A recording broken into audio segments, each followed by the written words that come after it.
Good, happy Wednesday evening. I'm Riley King, and welcome to this Wednesday evening edition of the Riley King Newscast, right here on the Riley King Network.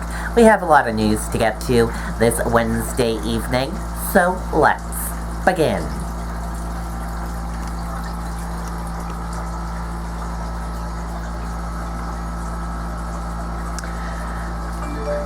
First up, C and J bus lines to reintroduce service to South Station beginning September 7th.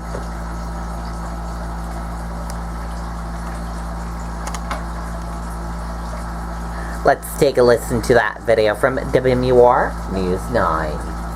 New on Daybreak, C&J Bus Lines on the Seacoast is preparing to reintroduce service to South Station in Boston beginning September 7th.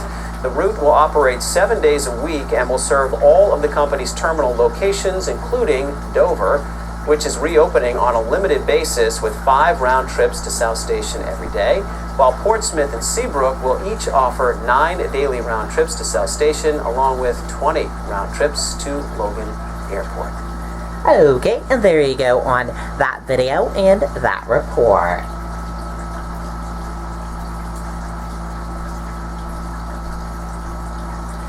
Tupelo Music Hall will require proof of vaccination or a negative COVID-19 test. Let's take a listen to that video from WMUR News 9. You look amazing. It's only a matter of time before artists are going to choose to play vaccinated venues or venues with a policy like ours. At the end of July, a couple of Tupelo employees tested positive for COVID, prompting the closure of the kitchen for 2 weeks and a round of testing for employees. Now the abundance of caution is extending to patrons. The owner emphatically says it's not political and it's not a Small thing to ask. We're not requiring people to get vaccinated. We're just saying if you're vaccinated, please show us proof of that, and if not, please get a test.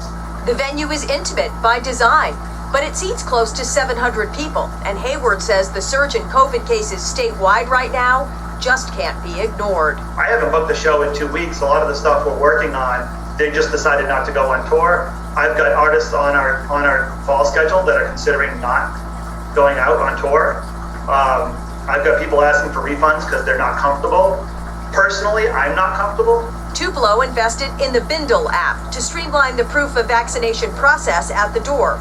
People who are not vaccinated must show proof of a negative PCR test. Rapid antigen tests are not accepted. It could mean this venue loses business in the coming months. The owner's reaction to that? There comes a time where, everybody needs to be true to themselves.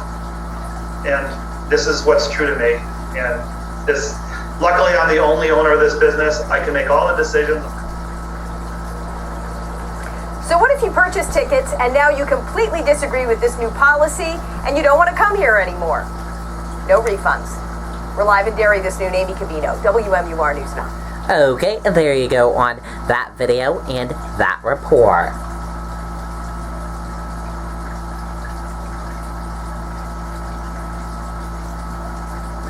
New Hampshire Kid Conversatives says more than 200 book copies donated and 200 trees planted. Let's take a listen to that video from WMUR News 9. Many of you may recognize this New Hampshire boy and his book, Kawan the Orangutan, Lost in the Rainforest. Well, now 11-year-old Jack Dalton and his mom say they've donated over 200 copies of his story. Some have gone to St. Jude Hospital, Nashua Public Schools, and even the Memphis Zoo in Tennessee. They say more than 200 trees have also been planted in parts of Indonesia where orangutan habitats exist. Okay, and there you go on that video and that report. Very cool indeed.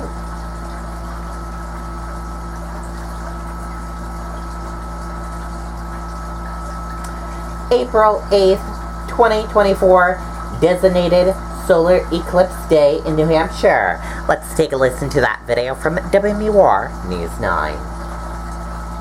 April 8th, 2024 is officially Solar Eclipse Day in New Hampshire. That's when we'll be seeing a total solar eclipse. The state expects tourists, especially in the North Country, where it will be peak viewing. This morning, the governor signed a bill making the day's special designation official. After 2024, the next total eclipse won't be happening until 2079. A lot of people grabbing those campsites already up north with that totality. You know what makes me nervous about that? What's that? April. Known for showers. Right? It could be cloudy. Oh, man. Fingers crossed. It's a coin flip once we get there. Okay, and there you go on that video and that report.